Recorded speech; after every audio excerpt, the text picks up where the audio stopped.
દિવસનો આજનો આ ભવ્ય અવસર એટલે કે આપણા ધર્મ અને સંસ્કૃતિને ઉજાગર કરવાની પહેલ છે. તો એ અંતર્ગત આપણા પ્રભુ શ્રી રામના રામ મંદિરની પ્રાણ પ્રતિષ્ઠા એટલે કે અયોધ્યાના રામ મંદિરની પ્રાણ પ્રતિષ્ઠા એટલે કે આપણા દેશમાં બીજી દિવાળીનો તહેવાર. તો એ અંતર્ગત આપણા કોલેજમાં કોઈ કાર્યક્રમ ન થાય એવું તો બને જ નહીં. તો એ જ કાર્યક્રમ અંતર્ગત આજે હું તમને કેટલીક માહિતીમાં અરજી દાખલ કરી, જે અંગે 9 નવેમ્બર 2019ના રોજ આપણા સુપ્રીમ કોર્ટમાં 5 જજની પેનલ દ્વારા આપણા સનાતન ધર્મના પક્ષમાં ચુકાદો આપ્યો, જે અંતર્ગત 2.77 આપણા દેશના લોકોમાં રામમય થયા છે. ને એટલું જ નહીં કે સનાતન ધર્મમાં જાગૃતતા આવી છે, પરંતુ આપણા ભવિષ્યને સુરક્ષિત કરતી એટલે કે આપણી અર્થવ્યવસ્થાને મજબૂત કરવા માટે પણ આપણા રામ મંદિરનો ખૂબ મોટો ફાળો હશે.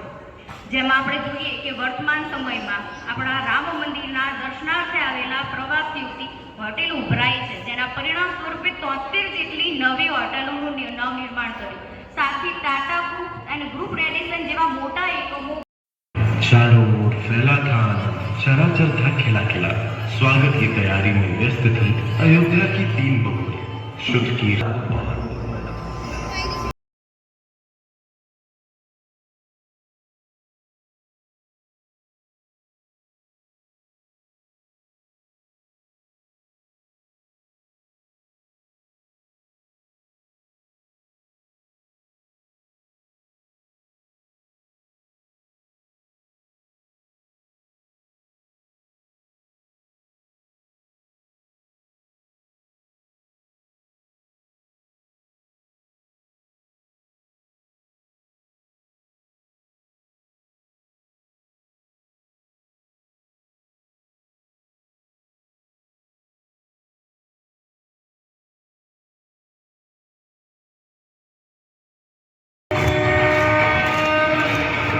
सूर्यवंश के कुल का जगत में पूजा फिर से नाम. अयोध्यापति दशरथ के यहाँ जब चलने प्रभु श्री राम, जनक नंदिनी सीता राम की जीवन संगिनी बन के आए. उन दोनों की परछाई बनने की लक्ष्मण ने शपथ.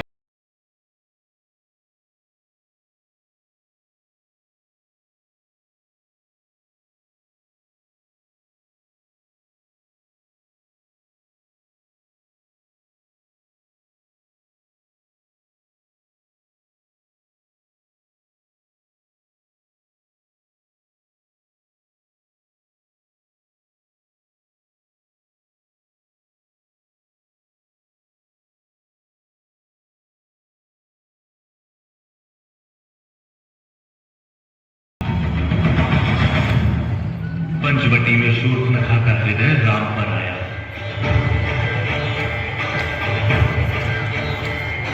पर मर्यादा पुरुषोत्तम ने उसका विवाह प्रस्ताव ठुकराया. सीता को देख शूर्पणखा अपने असुर रूप में आई. बहन दशानंद रावण की है वो, उसने झटकार लगाई. फिर सीता को हानि पहुंचाने उसने कदम बढ़ाया. तभी अनुज लक्ष्मण ने उसकी नाक को काट गिराया.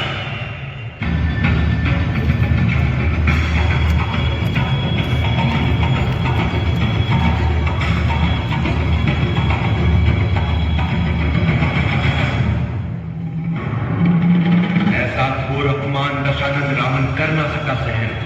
भिक्षाम दे, भिक्षाम दे, भिक्षाम दे. साधु वेश में छल से किया उसने सीता माता का हरण.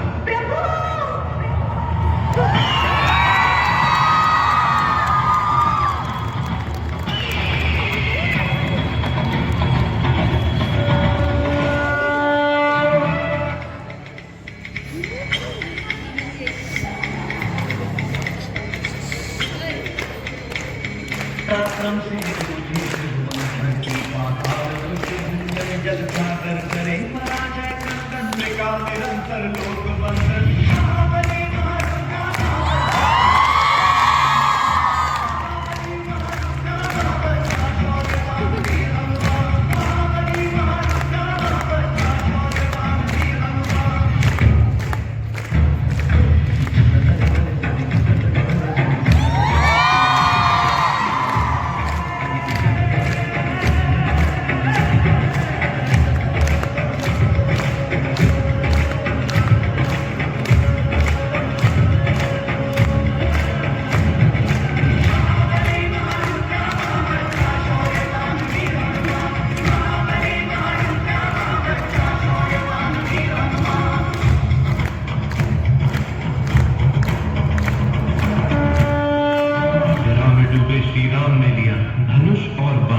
मन में साधा एक ही लक्ष्य होगा, रावण का कान बढ़ाना। रणभूमि में लंकापति रावण से हुआ भीषण संग्राम।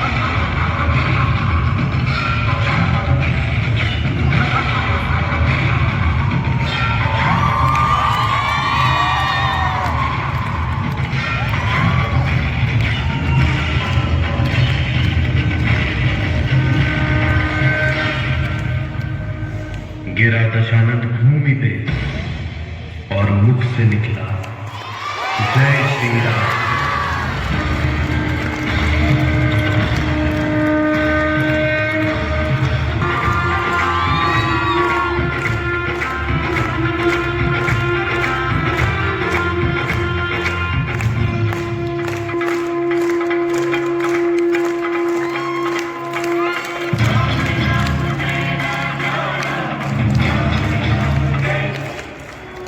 That was really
હનુમાનજી મંદિરે જઈને આવતા રહે છે અને સ્વામિનારાયણ મંદિર આવી હતી અને સ્વામિનારાયણ મંદિરથી હવે જઉં છું ઘરે અને આજે કોલેજમાં મજા આવી.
જય માતાજી, જય શ્રી કૃષ્ણ.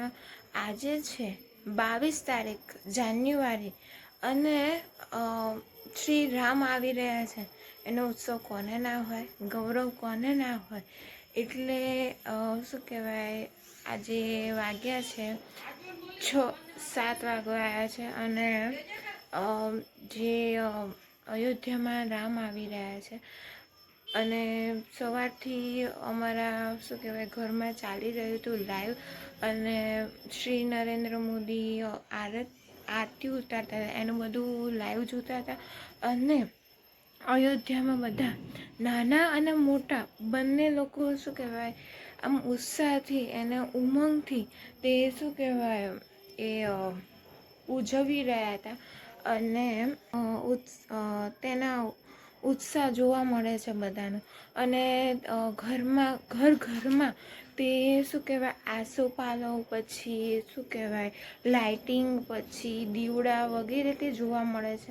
અને અમારા ઘરે શું કહેવાય આરતી થતી હતી લાઈવ, એટલે અહીંયા ઘરમાં પણ આરતી થતી, મમ્મી આરતી ઉતારતી હતી અને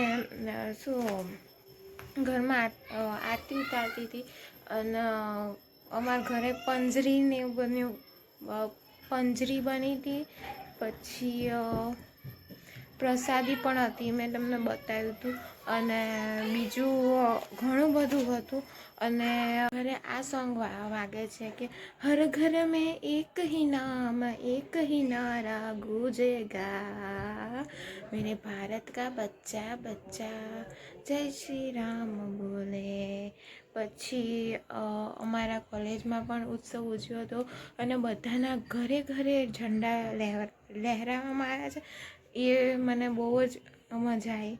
અને નાના છોકરા પણ જોર જોરથી બોલતા હતા કે જય શ્રી રામ એવી રીતના બોલતા હતા.